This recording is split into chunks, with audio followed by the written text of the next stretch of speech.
저번 주는 참 시간이 빨리 갔던 것 같습니다. 목요일부터 토요일 아침까지 몽골의 현지인 목사님하고 현지인 목사님들 12분, 꼬맹이까지 4개월 된 꼬맹이까지 12분 현지인하고 선교사님 4분, 그래서 14분하고 목사님 저하고 그리고 한 분 차량으로 소개해 주신 분 한 분까지 해서 그렇게 같이 움직였습니다.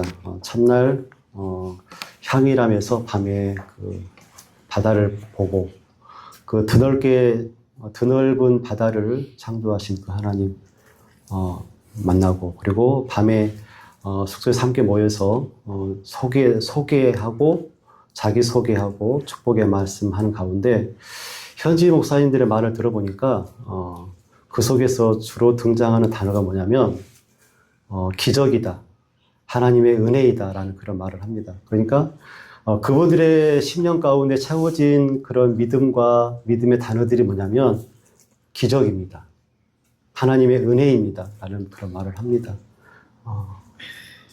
그리고 이제 다음 날은 순천, 비 오는 날 순천 정원 박람회 가서 한번 돌았습니다. 이제 그 몽골에는 7개월이 겨울이죠. 7개월. 그리고 5개월 정도가 따뜻한 그런 날씨라고 하는데, 나무를 심어도 추위 때문에 나무가 잘 살지 못한다고 합니다. 그래서 주로 이제 거기에는 석탄이 많이 있는데 석탄을 떼어서 그 추위를 이기는 것이죠. 이긴다는 말은 생존을 위해서 석탄을 뗀다는 것이죠. 그러니까 석탄이 여과 없이 산에서 캐오니까 여과 없이 그걸 태우니까 하늘이 온통 뿌옇다고 합니다. 뿌연 하늘, 그리고 강야와 같은 그런 주위 환경들, 그 속에서 지내시면서 여러 가지 이제 교회 활동하시고, 그리고 그 형무소, 감옥 사역하시고 그렇게 하시다가 이제 모처럼 오셔서 대한민국의 정원, 꽃과 나무들, 푸른 잔디들 함께 보는 시간도 가졌습니다. 얼마나 좋았을까. 하나님이 만든 세상이 뿌연 하늘만이 아니구나. 물론 우리가 만들었지만 너무나 좋았을 것 같습니다. 그래서 그리고 이제 점심 먹고 교회 와서 간단하게 말씀 나누고, 그리고 숙소에서 숙소로 돌아갔습니다. 그리고 토요일 아침에는 이제 송정리역까지 가서 배웅해 드렸죠. 근데 이제 그분들이 가져온 그 캐리어가 어마어마하게 큽니다. 어마어마하게 커서, 그래서 이제 차에 실어야 돼, 기차에 실어야 되는데, 거기는 이제 그 전도사님들 한 세네 분 계시는데 나이가 좀 있으세요. 그래서 또 정의의 사도 신목사가 들어서 열차 안으로 집어 넣었습니다. 그리고 빨리 내려오려고 했는데 가방이 워낙 크다 보니까 통로에 딱 막혀버린 거예요. 그래서 우리 일반 그 한국 사람들이 올라오시는데 무척 애로사항이 있겠다 싶어서 그 캐리어를 좀 올려주고 그랬는데, 선교사님이 빨리 내려가시라고, 저 기차에 불난 줄 알았습니다.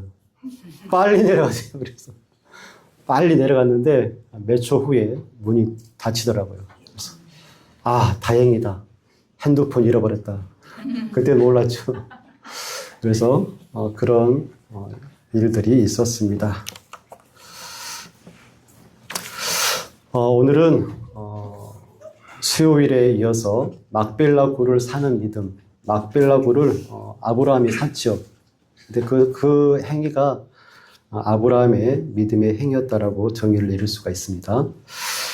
아브라함을 복의 근원이요 믿음의 조상으로 정의할 때 무엇이 아브라함을 통하여서 아브라함이 복의 근원, 믿음의 조상으로서 아브라함 되게 했을까? 그때 제가 물었었죠. 그것은 순종일 수도 있고 믿음일 수가 있죠. 독자 이삭을 바치라는 그 말씀에 순행하는 그 믿음, 그 순종이 아브라함을 아브라함 되게 하고 아브라함을 복의 근원, 믿음의 조상으로 되게 했음을 우리가 성경을 통해서 알 수가 있죠. 그런데 오늘 본문의 말씀 보면 아주 중요한 말씀이 나옵니다. 4절 말씀을 한번 읽어볼까요? 4절 말씀 시작. 나는 당신들 중에 나그네요 거하는 자이니 당신들 중에서 내게 매장할 소유를 주어 내가 나의 죽은 자를 내 앞에서 내어다가 장사하게 하시오. 아멘. 저번 시간에 우리가 아브라함의 자기 증언에 대해서 함께 생각했죠. 아브라함이 자기에 대해서 뭐라고 말씀합니까? 나는 나그네요 거류하는 자입니다. 나는 나그네요 이방인이고 이 땅에서 당신들과 함께 살아가는 사람이지만 거류자일 뿐입니다 라고 말을 하죠. 가나안 땅에서 아브라함이 살았던 시간은 100년 정도 된다고 했습니다. 100년의 시간을 살면서 아브라함이 소유했던 집과 재산 그런 것들이 엄청나게 풍요로웠을 거라고 성경을 읽어보면 잘 나와 있습니다. 그런데 아브라함이 하는 말이 나는 나그네입니다. 이 말은 곧 나는 나그네로서 살아갈 것을 자처합니다. 나는 자발적 나그네입니다. 라고 그렇게 말하고 있는 것이죠. 아브라함이 왜 순례자요 거류자로서의 삶을 살았던 진짜 이유, 내가 이 땅을 너의 자손에게 주리라 이 말씀을 아브라함이 기억하고 순종했기 때문에 그렇습니다. 나에게 주는 땅이기도 하지만 엄밀히 말하면 다음 세대에게 하나님께서 주시겠다라고 언약을 하셨기 때문에 그렇고, 더 나아가서 아브라함이 순례자로 살아갈 수밖에 없었던 이유, 더 나은 본향을 사모했기 때문이다라고 신약 성경은 우리에게 증거해 주고 있습니다. 이런 이유로 아브라함과 이삭과 야곱은 어디에 거주했지요? 어디에? 장막에 거주했습니다. 장막에 거주했습니다. 이 장막의 삶은 예수님에게도 잘 드러나죠. 예수님께서 뭐라고 말씀했습니까? 여우도 굴이 있고 공중의 새도 거처가 있지만 인자는 머리 둘 곳이 없다. 예수님께서 집을 짓지 아니하시고 머리 둘 곳 없이 전도사에게 매진했습니다. 그 이유가 뭡니까? 그 이유가 어떤 이유에 있습니까? 하나님 나라가 어떤 것인지 말씀해 주시기 위해서, 그리고 예수님의 제자로서 살아가는 것이 어떤 것인지를 가르쳐 주시기 위해서 그렇습니다. 결코 제자의 길이 만만하다, 만만하지 않다? 만만하지 않다. 각오되어 있니? 라는 말도 되겠지요. 머리 둘 곳 없는 그곳에서 예수 그리스도와 동행하며 함께 살아가는 것이 제자의 삶이다라고 말씀해 주고 있는 것이죠. 이것이 곧 나그네의 믿음이요, 나그네의 영성이라고 볼 수가 있습니다.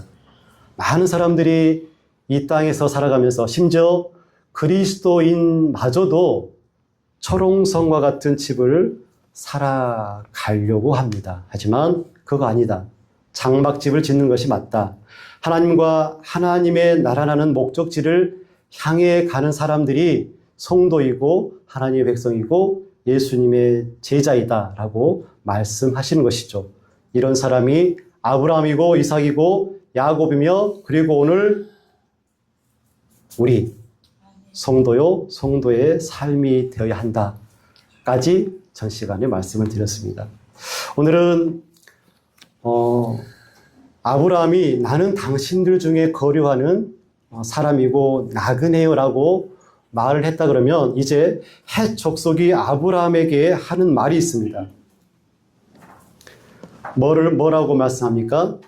당신을 우리 가운데 오시는 하나님이 세우신 지도자. 아멘. 당신은 우리 가운데 있는 하나님이 세우신 지도자입니다라고 말을 하죠.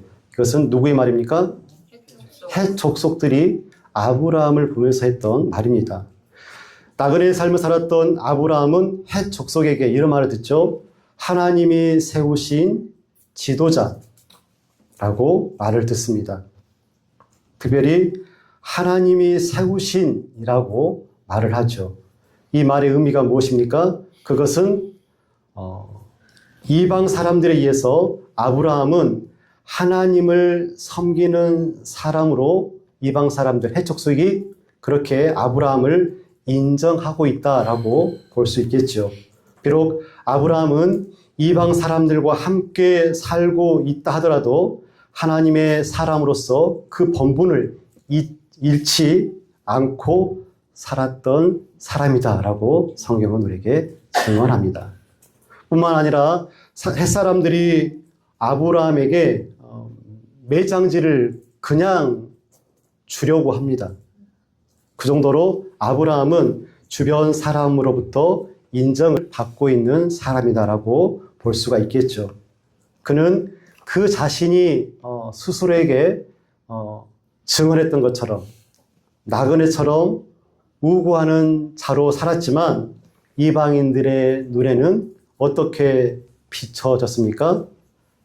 하나님이 세우신 사람, 하나님과 함께한 사람이 바로 당신입니다 라고 그들이 아브라함에게 증언했다는 것이죠. 사랑하는 성도 여러분, 아브라함은 말로 하나님을 증명한 사람이 아니라 삶으로 하나님을 드러낸 사람입니다. 창세기 21장 22절의 말씀을 보면 21장 22절의 말씀 보면 이렇게 우리에게 말씀하죠. 그때 아비멜렉과 그 군대 장관 비골이 아브라함에게 말하여 이르되 내가 무슨 일을 하든지 하나님이 너와 함께 계시도다 라고 말씀하죠. 아브라함이 스스로 나는 하나님과 함께 하는 사람입니다 라고 말하는 것이 아니라 그의 삶을 지켜보던 사람이 그렇게 말한 것이죠. 당신은 하나님이 함께하는 사람입니다. 하나님이 설명된 것이 아니라 아브라함을 통하여서 보여진 것이죠. 무척 의미 있는 말이죠. 그렇다면 아브라함의 삶 속에서 무엇이 그렇게 타인에게 보였을까? 다른 사람들은 아브라함의 삶 속에서 무엇을 보았기 때문에 그렇게 말을 했을까? 창세기 13장에 보면 조카 롯과 함께 살다가 가축과 재산이 너무나 많아진 거예요. 부자, 롯도 부자, 아브라함도 엄청난 부를 소유하게 되었습니다. 그때 서로의 목자들이 다투는 그런 상황이 발생합니다. 그때 아브라함이 했던 말 기억하시죠? 네가 좌하면 나는 우하고 네가 우하면 나는 좌하리라. 여러분, 이게 단순한 양보입니까? 여러분이 아브라함이라면 어떻게 하시겠습니까? 절대 양보 안 하죠. 생존이 걸려있는 문제일 수도 있고. 당시 문화에 있어서 아브라함은 연장자였고 그리고 약속을 받은 주체였습니다. 무슨 말입니까? 충분히 먼저 선택할 수 있는 그런 권리가 있는 사람이었죠. 근데 그렇게 하지 않고 그 권리를 내려놓았습니다. 왜 그렇게 했을까요? 왜 그 권리를 조카 롯에게 양보했을까? 눈에 보이는 땅이 아니라 하나님을 신뢰했기 때문에 그렇습니다. 이 신뢰가 곧 아브라함의 믿음 아닐까요? 하나님을 신뢰하면 가축이 먹일 그 초원이 없고 물이 없다고 할지라도 그 권리를 내려놓고 양보할 수 있는 것이죠. 왜냐고요? 하나님을 신뢰하고 믿기 때문에 그렇습니다. 좋은 땅은 내가 취하는 것이 아니라 하나님이 주시는 거야 라는 믿음이 아브라함에게 있었기 때문에 그 좋은 땅을 양보하고 선택권을 내려놓았죠. 결국 롯은 보기 좋은 요단들을 선택했습니다. 풍요롭고 물이 넉넉한 그 땅을 조카 롯이 차지하고 아브라함은 조금 좋지 않은 그런 땅을 갖게 되었죠. 세상 기준으로 보면 손해고 폭망이죠. 폭망. 하지만 그 선택 속에서, 그 아브라함의 선택 속에서 드러나 보이는 것들이 있어요. 욕심보다 믿음이 앞서는 그 삶과 그 모습이 누구에게 비춰졌다고요? 다른 사람에게 비춰졌습니다. 창세기 18장에 보면 아브라함이 장막 앞에 앉아 있다가 낯선 나그네들을 보고 맞이하는 극진히 대접하는 그런 말씀이 나오죠. 18장 1절에서 5절 말씀에 잘 드러나 있습니다. 아브라함이 날이 너무 뜨거워서 장막에 쉬고 있는데 그 뜨거운 날씨에 낯선 세 사람이 보입니다. 이스라엘의 날씨 어마어마하게 덥습니다. 그래서 아브라함이 곧장 달려가 그들을 영접하고 섬기죠. 누가 시켰습니까? 그들이 누군지 천사인 줄 알았을까요? 아니요. 누가 시킨 것도 아니고 그들이 누구인지도 몰랐지만 아브라함은 그들을 최선을 다해 섬깁니다. 자, 그들을 보자 곧 달려갔다라고 성경이 말씀하고 있는데 이 말은 무슨 말입니까? 사람을 향한 사랑이 습관적으로 아브라함에게 있었다라는 그런 의미겠죠. 정리하면 이렇습니다. 아브라함은 특별한 순간에만 믿음을 드러낸 사람이 아니라 선택의 순간마다 그리고 관계의 자리마다 하나님을 드러낸 사람이 바로 아브라함이었다라고 성경은 증언하죠. 그래서 결국 헷 사람들이 아브라함을 향해서 말씀합니다. 당신은 우리 가운데에 있는 하나님이 세우신 지도자입니다. 당신은 하나님이 세우신 지도자입니다. 그 고백은 아브라함의 말 때문이 아니라 그의 삶 때문이었다고 볼 수가 있죠. 우리가 하나님께 믿음을 드리면 아브라함을 세우셨던 것처럼 하나님이 우리를 세우실 것임을 믿으시기를 간절히 축원합니다. 사랑하는 성도 여러분, 우리의 삶 속에서 많은 사람들이 하나님을 볼 수 있기를 축원드립니다. 두 번째로 우리가 기억해야 될 믿음의 사람 아브라함은 막벨라 굴을 사는 그런 믿음의 행동을 했던 사람입니다. 그 행동에 우리가 주목해 보기를 바랍니다. 평생 나그네로 살았던 아브라함이 살아가는 아내 사라의 죽음 앞에 땅을 사려고 합니다. 정확히 말하려고 하면 무엇을 샀죠? 매장지를 산 거죠. 땅을 샀는데 그 땅이 매장지입니다. 매장지, 무덤이죠. 여러분 그곳이 어디입니까? 어디죠? 2절에 사라가 가나안 땅 곧 헤브론 기란 야르바에서 죽음에 아브라함이 들어가서 사라를 위하여 슬퍼하며 애통했다라고 말씀하죠. 그것은 원래 아브라함이 본토 친척 아비집을 떠나 처음 도착한 곳이 바로 이곳입니다. 그리고 아브라함이 이 땅을 너의 자손에게 주겠다 했던 그곳이죠. 내가 너의 자손에게 이 땅을 주겠다라고 했는데 바로 그 땅이 바로 오늘 아브라함이 살려고 했던 그곳이라는 것이고, 그리고 아브라함이 처음으로 하나님께 예배했던 곳이 바로 이곳입니다. 아브라함은 평생 한 평의 땅도 가지지 않았던 그 아브라함이 사라의 죽음과 함께 살려고 했던 그 땅이 바로 이 땅이라는 것이죠. 하나님께서 약속하신 그 어마어마한 그 땅 일부를 지금 아브라함이 살려고 하고 있습니다. 그렇다면 아브라함은 왜 지금에서 이 땅을 사려고 했을까? 왜 아브라함은 그 많은 재산으로 땅을 충분히 많이 살 수 있음에도 불구하고 지금에서 이 땅을 살려고 했을까? 우리가 알아야 될 것은 아브라함이 사라의 죽음과 함께 비로소 이러한 하나님의 그 약속의 말씀을 인지하고 있었다는 것을 우리가 기억했으면 좋겠습니다. 이것이 구체적으로 창세기 15장에 잘 드러나 있습니다. 15장 7절과 13절에서 14절 말씀을 한번 보십시오. 7절 말씀입니다.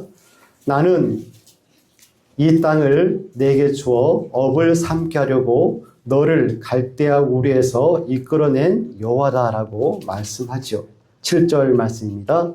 그 후에 하나님께서는 쪼갠 고기를 사이로 지나가시면서 아브라함과 피의 언약, 이 언약을 절대 깨지 않겠다는 피의 언약을 맺으시고, 그리고 13절에서 14절 말씀에 의하면 그 땅을 차지하는 시점이 언제냐면, 언제죠?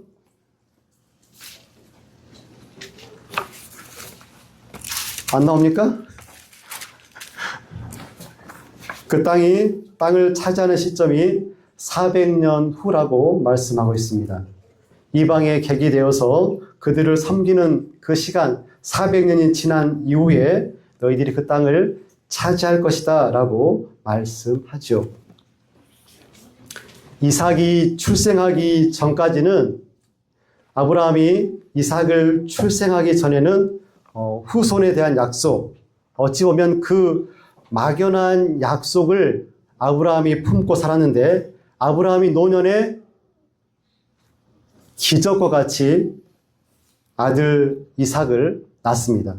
그리고 그 이삭을 바치라는 하나님의 말씀에 순종한 그 이후에 땅에 대한 그 약속을 믿고 그 믿음이 자라게 되어지고, 그 믿음이 막벨라 굴을 사게 되는 그런 동력이 되었다라고 볼 수가 있겠죠.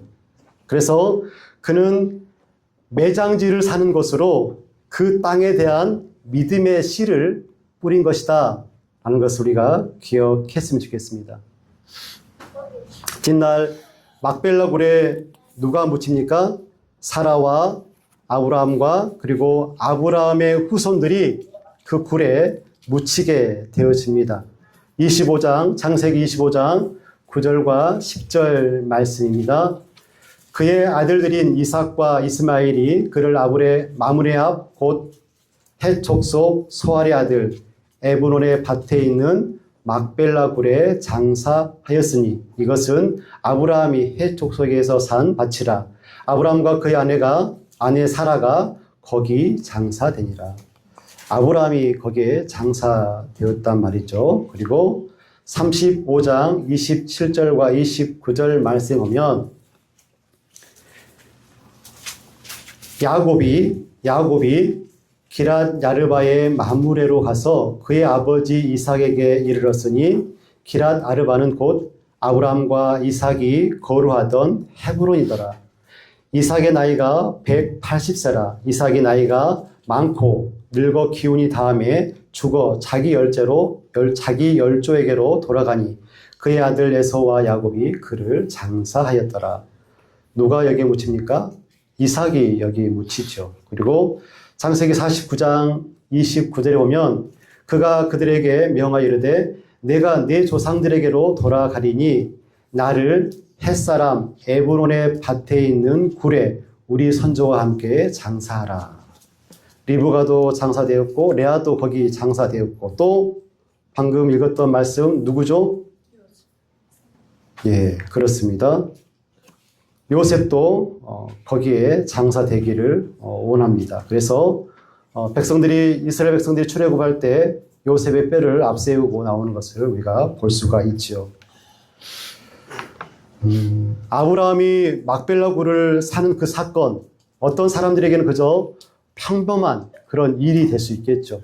누가 그 밭에 있는 조그만 굴과 함께 그 굴을 그 무덤을 샀어 라고 그렇게 생각할 수 있겠지만 아브라함에게는 하나님의 약속에 대한 신뢰요 소망의 사건이라고 볼 수 있습니다. 그 굴을 사는 사건이 하나님에 대한 약속의 신뢰 그리고 소망의 사건이다라고 우리는 기억했으면 좋겠습니다. 아브라함은 막벨라 굴을 통하여서 우리에게 이렇게 도전하고 있는지도 모르겠습니다. 당신은 당신의 믿음으로 지금 무엇을 사고 있습니까? 아브라함은 아브라함의 믿음으로 무엇을 샀죠? 막벨라 굴을 샀죠. 400년 후에 이루어질 그 말씀, 그 언약의 말씀을 신뢰해서 그 굴을 샀습니다. 믿음으로. 오늘 21세기를 살아가는 여러분들은 여러분의 믿음으로 무엇을 사기를 소원하고 있습니까? 아브라함은 사라를 장사하기 위해서 막벨라 굴을 사면서 단순히 매장지를 마련한 것이 아니었습니다. 하나님께서 주신 약속을 붙들고 그 약속을 현재의 삶 속에서 살아낸 인물이 바로 아브라함이죠. 하나님은 이미 그에게 이 땅을 너에게 주어 업을 삼겠다라고 말씀했죠. 그 약속이 이루어질 시점이 어디라고요? 400년 후의 일입니다. 400년 후에 그 약속이 이루어질 것인데 인간적인 시선으로 보면은 어찌 보면 아무런 소용도 없는 그런 약속일 수도 있겠죠. 400년 후의 일이니까. 400년 후에 성취될 그런 일이기 때문에 지금 어찌 보면 아브라함에게는 허무한 그런 약속일 수처럼 보이겠지만 아브라함은 그 보이지 않는 약속을 현실처럼 그렇게 받아들였던 사람이고 자신의 삶 속에서 실제적인 선택을 했던 그런 인물입니다. 막벨라 굴을 돈을 주고 산 그의 행동은 단순한 거래가 아니라는 것이죠. 하나님의 약속을 믿음으로 붙든 아브라함의 신앙 고백이었음을 우리가 꼭 기억했으면 좋겠습니다. 아브라함은 부자였죠. 너무나 큰 부자였습니다. 더 좋은 환경, 더 많은 소유, 더 안정된 삶을 누릴 수 있는 사람이 아브라함이었죠. 충분히 더 좋은 것을 요구할 수도 있었고 당신은 하나님이 세우신 지도자입니다. 아브라함을 다 인정했죠. 그럼에도 불구하고 아브라함은 그렇게 행동하지 않았습니다. 우리의 삶은 어떤지 한번 생각해 봤으면 좋겠습니다. 우리가 시간을 어떻게 쓰고 있는지, 그리고 우리의 마음을 어디에 두고 살아가는지, 우리가 물질을 어떻게 사용하는지를 한번 생각해 보시기 바랍니다. 왜냐 그러면 그것들이 우리의 삶의 방향을 결정하기 때문에 그렇습니다. 하지만 이 모든 선택이 하나님의 약속을 붙드는 그런 선택인지는 우리가 꼭 점검하면서 살았으면 좋겠습니다. 내 시간, 내 물질, 내 마음이 어디로 향하고 있는지, 그리고 그 모든 것들이 하나님의 약속을 붙들고 선택하는 그런 것들인지 한번 점검해야 한다는 것이죠. 때로는 손해를 감수할 수도 있겠죠. 정직을 위해서. 또 당장 유익이 없어 보여도 믿음의 길을 걸어야 할 때가 있을 수도 있겠습니다. 그러한 선택들이 모여서 바로 부활과 영원한 하나님의 나라를 향해 살아가는 성도의 삶임을 우리가 꼭 기억했으면 좋겠습니다. 아브라함은 땅을 산 것이 아니라 막벨라 굴을 당연한 그 땅이라는 개념을 산 것이 아니라 하나님의 약속을 산 것입니다. 보이는 것을 따라서 사는 것이 아니라 보이지 않는 하나님의 말씀을 따라간 사람이 바로 아브라함입니다. 우리가 드리는 예배, 우리가 지키는 정직, 우리가 감당하는 작은 순종들이 결국 영혼을 향한 그런 선택이 되어지기를 소망하고 결국 말씀을 선택하는 그런 선택이 되기를 간절히 소망합니다. 우리의 하루하루가 이 땅에 머무는 삶이 되지 아니하고 하나님의 약속을 붙들고 살아가는 믿음의 여정 되시기를 간절히 축원드립니다. 사랑과 은혜가 풍성하신 아버지 하나님, 우리를 하나님의 은혜 가운데 붙들어 주셔서 우리가 미약하고 죄 많은 인간이지만 하나님과 함께 살게 하시고 예수 그리스도와 함께 동행할 수 있는 그 은혜를 허락하여 주시니 감사합니다. 아멘. 아브라함에게 헷 족속이 당신은 하나님이 세우신 사람입니다. 라고 말했던 것처럼 우리가 살아가는 일상과 삶의 여러 여정 가운데 많은 사람들에게 하나님을 말로 설명하는 것이 아니라 하나님을 드러내 보이는 믿음의 삶이 되기를 하나님 간절히 소원합니다. 아멘. 하나님 함께하여 주시고 한없는 은혜로 능력으로 우리를 붙들어 주옵소서. 예수님의 이름으로 기도드리옵나이다. 아멘.